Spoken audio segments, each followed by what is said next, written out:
प्रिय आत्मन, आज मैं समझता हूँ कि कुछ आपसे संपर्क करने में विलंब हो गया। रात को मैं देर तक, वो आता है ना उसमें कौन है, इंडिया टीवी में रजत शर्मा का आपकी अदालत, तो उसमें मैं पूरा देखने लगा। हमारे भाई साहब भी देख रहे थे। अनुपम खेर का मुकदमा, एक तरह से इंटरव्यू होता है, अच्छा होता है, अच्छा लगा मुझे। अनुपम खेर के जो चिंतन परक उत्तर थे प्रभावशाली थे। देर हो गई सोने में, मैं उठ गया समय से। अभी देखिए, सबके साथ रहता है, मैं समय से उठ गया, 4:30 बजा था। मुझे लगा कि अभी मुझे थोड़ी देर लेट लेना चाहिए, मैं लेट गया। फिर मैं उठा 6 बजे।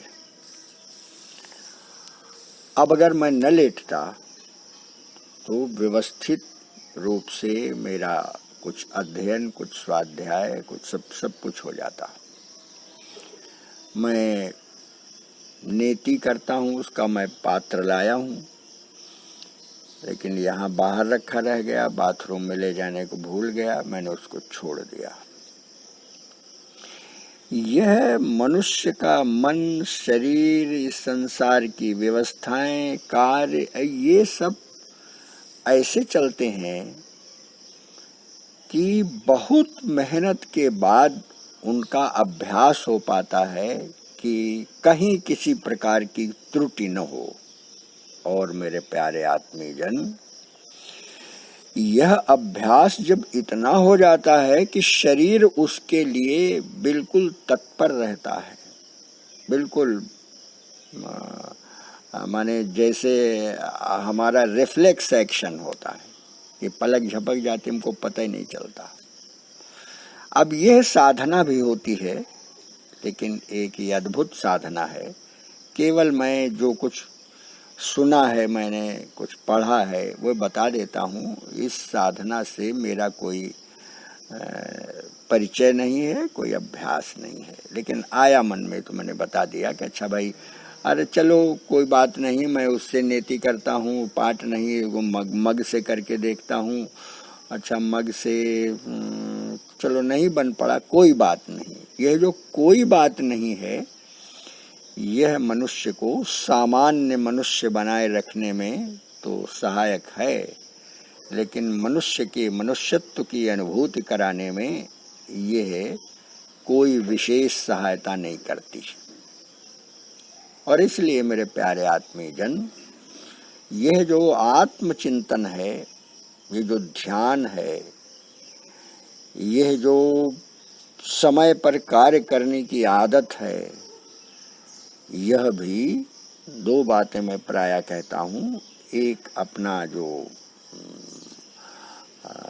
प्रारब्ध है, और एक अपने इस संसार के उस प्रारब्ध के हिसाब से कर्म योजना बन जाती है, और परमात्मा की कृपा। लेकिन दंभ बड़ी जल्दी आ जाता है, बड़ी जल्दी दंभ आ जाता है। हम ये करते हैं, वो हमारा वहाँ संबंध है, हमारा वहाँ है, हम ये कर डालेंगे, वो कर डालेंगे।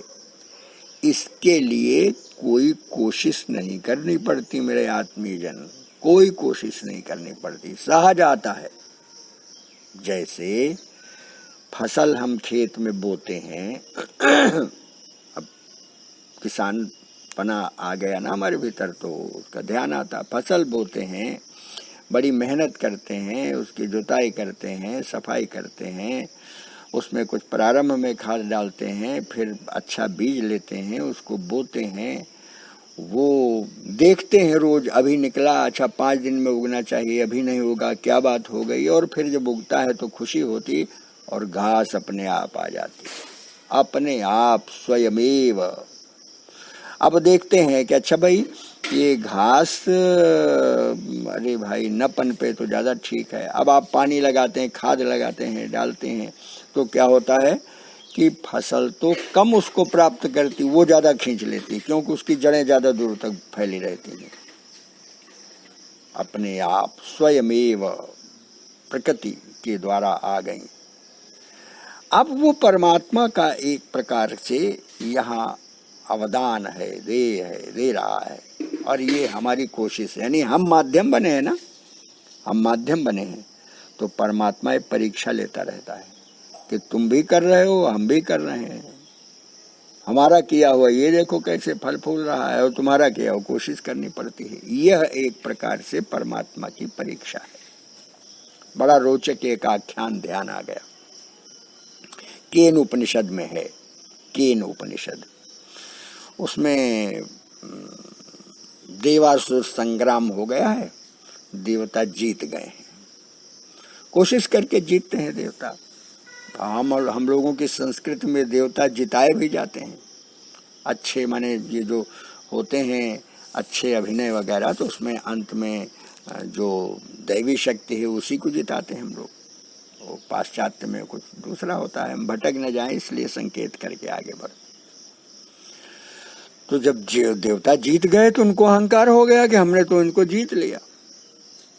उसी समय एक विशाल काय यक्ष खड़ा हो जाता है, यक्ष रूप, ये भी एक जाति है, यक्ष है, गंधर्व है, किन्नर है, अब इस पर फिर कभी चर्चा होगी। तो यक्ष विशाल काय खड़ा हो जाता है, तो इंद्र देखता है, क्योंकि देवराज है, अरे भाई अग्नि देवता, जाओ जरा देखो ये कौन है, कौन है, क्या चाहता है। अग्नि देवता गए, कहा तुम कौन हो, तो पूछते हैं तुम कौन हो, अरे कहते हैं आप नहीं जानते मुझे, मैं अग्निदेव हूं, क्या कर सकते हो। यक्ष पूछता है क्या कर सकते हो, मैं सब कुछ भस्मीभूत कर सकता हूं।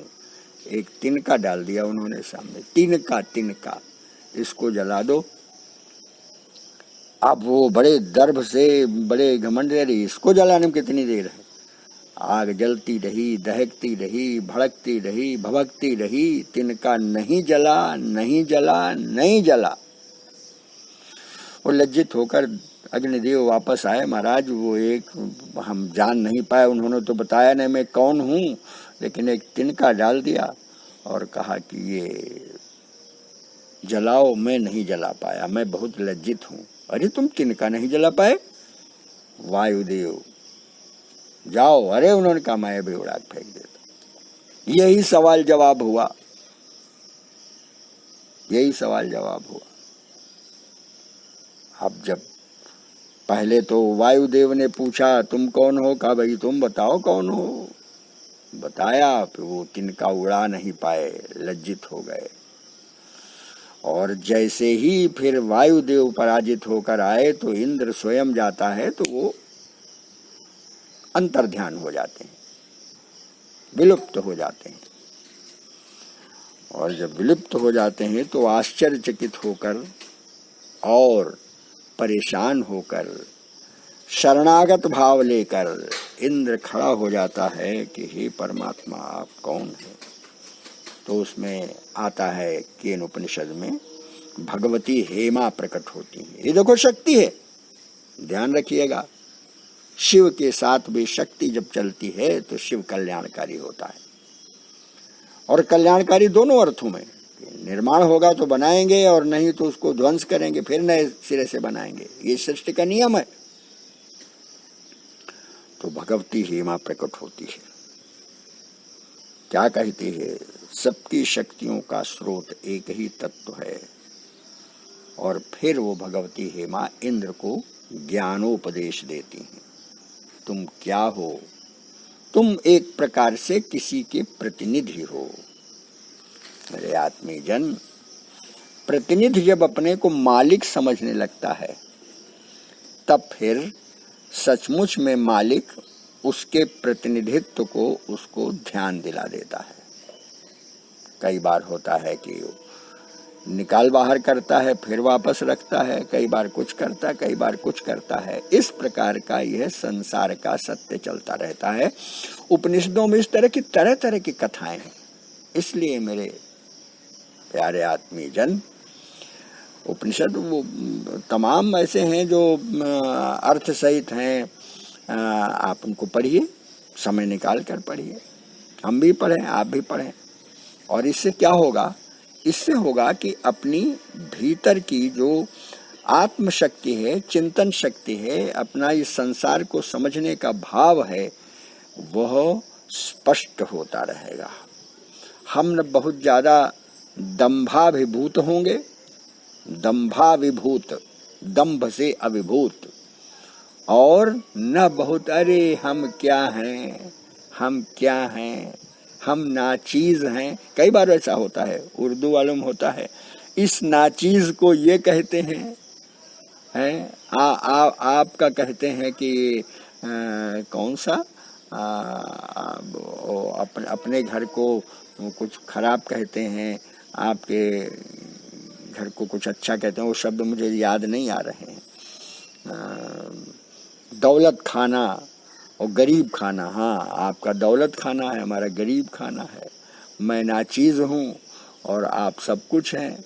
यह जो उन लोगों की संस्कृति है, अथवा उन लोगों की संस्कृति है, प्रायः दो ही संस्कृतियों से हम बिल्कुल आवेष्टित रहते हैं, या तो अंग्रेजी संस्कृति और या ये मुस्लिम मुगलों की मुगलई खाना। ये रेस्टोरेंट अब तो चाइनीज रेस्टोरेंट हो गए।